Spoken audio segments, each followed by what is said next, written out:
University வாழ்க்கையில் எனக்கு முக்கியமான ஒரு நாள் இப்படி மாறுமென்று சத்தியம் எதிர்பார்க்கல. என்னாச்சுண்டு ஃபர்ஸ்ட்ல இருந்து பொறுமையாக சொல்கிறேன், ஃபுல்லாக பாருங்கள். அஸ்ஸலாமு அலைக்கும், வணக்கம் ஃப்ரெண்ட்ஸ். ஒழுக்கமான வாழ்க்கை பயணத்தோட நாள் 21. இன்னைக்கு யூனிவர்சிட்டியில் ஈவெண்ட் அண்டு காலையிலேயே ப்ரோட்டீனை லோட் பண்ணிட்டேன்.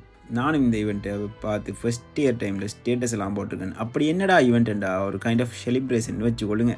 இப்போ எங்களோட ஈவெண்ட்டை மிஸ் பண்ணவே கூடாண்டு பாய்ஸோட போயாச்சு. இன்றைக்கு வெள்ளிக்கிழமையால் பாதியில் எழும்பி பள்ளிக்கு போக வேண்டிய நிலைமை. போகிற வழியில் தன்சல் விடுவோமா நாங்கள் அப்படி ரெடி ஆகிட்டு தொழுதுட்டு யூனி வந்துட்டு ஈவெண்ட் ஸ்டார்டிங்கு போராக தான் போயிடுச்சு. இவ்வளவு தான் இந்த ஈவெண்ட் முடிய போகுதுன்னு நினச்சிட்டு இருந்தேன். 6 மணிக்கு பிறகு தான் உண்மையான ஈவெண்ட்டே இருந்துச்சு.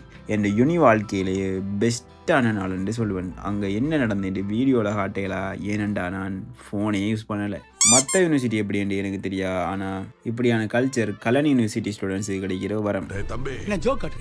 ஒரு வழியாக அந்த ஈவெண்ட் முடிவுக்கு வந்துச்சு. அதுக்கு பிறகு நாங்கள் விளையாட ஸ்டார்ட் பண்ணக்குள்ள யூனிவர்சிட்டி ஜிம் கேண்டீன் மேலே ஏற ரூப் ஷீட் உடஞ்சி கீழே விழுந்துட்டேன். சத்தியமாக இந்த ஒரு நாளில் இப்படி ஆகும்னு எதிர்பார்க்கல. பிரைட்டாக ஸ்டார்ட் ஆகினடே ரொம்ப டாக்காக முடிஞ்சிச்சு.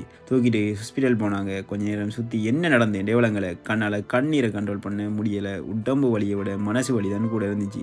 இவ்வளோ நாள் நான் பண்ண சேலஞ்ச், எனக்கு பிடிச்ச கண்டென்ட் கிரியேஷன், ஜிம்மில் பண்ண ப்ரோக்ரஸ் எல்லாமே என் கண்ணுக்குள்ளே ஒரே செகண்டில் வந்து நின்றுச்சு. வளமையாக என்ன தான் சேலஞ்சு வந்தாலுமே பார்த்துக்கலாம்னு விட்டு கொடுக்காம வீடியோஸ் போட்டேன். 0லேருந்து ஸ்டார்ட் பண்ணேன். பட் இந்த தடவை என்னால் பார்த்துக்கலாம்னு சொல்ல முடியலை. நிறைய தடவை தோற்றுருக்கனால இந்த தடவை கொஞ்சம் கஷ்டமாக இருந்துச்சு. அப்புறம் என்ன கூட வேணுண்டு டைம் ஸ்பெண்ட் பண்ணி பார்த்துக்க உமா பக்கத்தில் இல்லை. கண்டினியூவாக கவர்மெண்ட் ஹாலிடே வரங்கிறதால ஹாஸ்பிட்டலில் இருந்து சஸ்ஸே வராமல் நம்ம டாக்டர் நண்பரோட உதவியோட எஸ்கேப் ஆகிட்டேன். என் சீரீஸோட சப்கோலாக இருந்தது பவர் லிஃப்டிங் தான்.